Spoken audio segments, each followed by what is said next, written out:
My name is Dr. Tapper. I am in private practice in Omaha, Nebraska. I don't wear a mask. I see over 200 patients a week. I come in close proximity with every patient that I come across. Why haven't I contracted this so-called disease? Americans make up 5% of the world population, but yet we take in 65 to 70% of the world's pharmaceutical drugs.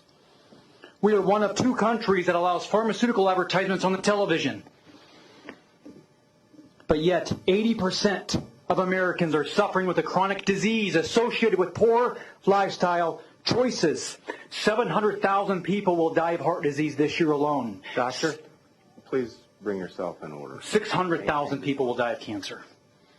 300,000 people will die of obesity this year. When is enough enough?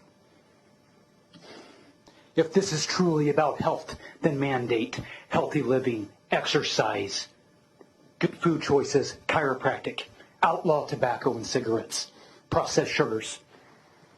I believe it was Thomas Jefferson who stated, if people let the government decide what foods they eat and what medicines they take, their bodies will soon be in a sorry state as those souls who live under tyranny.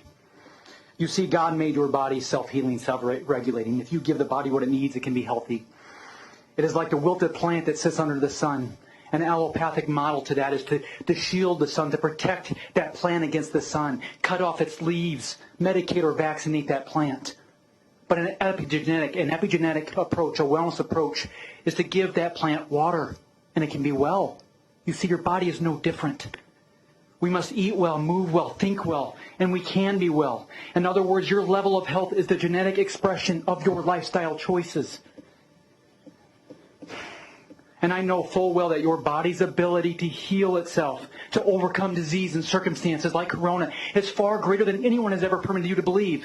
Benjamin Rush, a signer of the Declaration of Independence, stated, unless we put medical freedom into the Constitution, a time will come when medicine will organize into an undercover dictatorship to restrict the art of healing to one class of men and deny equal privileges to others. That time is now. These masks have absolutely nothing to do with health, but everything to do with the complying with a false flag, tyrannical agenda. If we sacrifice our precious freedoms for temporary security, we will lose both. If you can't comprehend that statement, if you are blind to this agenda, then I am sorry. You have the eyesight of an eagle, but the vision of a clam. The ordinance and proposing to delegate to a health director who's a PhD, who is of the mindset that he is trying to propose. I'm trying to, yes, convert the way of thinking, the paradigm. That's why I was letting it go. Thank you very much. I respect that 100%. Because the current health director is telling us to fear germs. We're told that we're sick because of bad germs, bad luck, or bad genes, but really that is bad science. 1 to 2% of the pathology has a genetic pathology like Down syndrome or cystic fibrosis. We need to understand that. But 98% of the people that are suffering with chronic disease have a poor lifestyle. Now, I want you to understand, the body has 10 times more bacteria and germs than it does cells. We need to understand and appreciate the symbiotic relationship with the microscopic world that we live in. We don't need to fear germs. If the germ theory were 100% true, we'd all be dead. No one would be allowed to talk about it. Germs can pose a threat, but we don't need to fear them like we're told. Now, thank you. I need you to wrap up. Okay, the CDC stated last week, and I believe Mr. Harding talked about that. The CDC stated that 95% of these so-called corona deaths were actually associated with comorbidities. What does that tell you about the comorbidities like heart disease, cancer, and obesity? That those are the real killer. That is the real epidemic at hand. And if we want to change this fiasco, we need to change the paradigm. Thank you. Next opponent, please. My name is Dr. Tapper, 16909 Burke Street, Omaha, Nebraska. Again, my name is Dr. Tapper, and I am no stranger to you, as this is my 3rd time here addressing the regulations and mask mandates. Imagine a virus so deadly and severe that you have to have a test done to find out whether or not you've had it.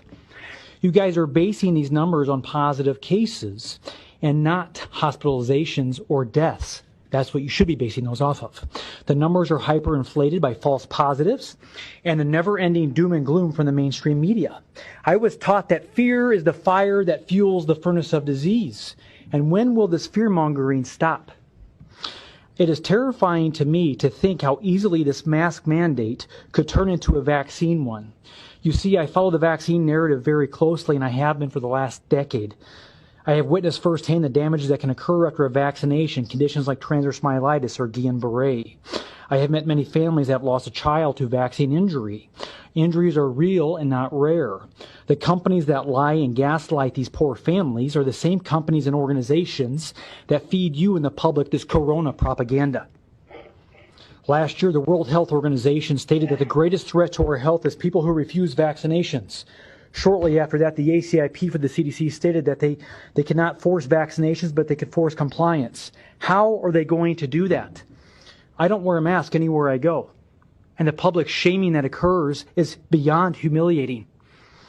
I have been refused business, and on some occasions I couldn't enter the store. If the mask mandate turns into a vaccine mandate, you will not be allowed to go back to work, earn a paycheck, renew your driver's license, or function in everyday society without proof of the vaccination. We had draconian bills sweeping the nation last year coming after our medical freedoms, and then the coronavirus came. The Trojan horse to implement this tyrannical agenda. I believe this to be spiritual and psychological warfare on the people. The rate of suicide is the highest it ever has been in human history. More people have died this year of suicide than from corona. The National Alliance on Mental Illness Helpline has seen a 65% increase in calls and emails since March. In other words, the vast majority of health, emotional, physical, psychological, and financial hardships now faced by citizens are not due to COVID-19. They are due to ongoing catastrophic lockdowns, restrictions, and policies imposed by unaccountable, irrational governments. Since when is it your job to pass legislation on health? History teaches us that when the government takes away a certain freedom or liberty, they do not freely give it back. Martin Luther King Jr. once stated that oppressed people cannot remain oppressed forever. The yearning for freedom eventually manifests itself. We are 6 months into this circus that was supposed to be 2 weeks to flatten the curve. I pray to the good Lord above that the people wake up and realize that we're not dealing with a temporary inconvenience here, but we are headed into a full-on medical dictatorship. Thank you.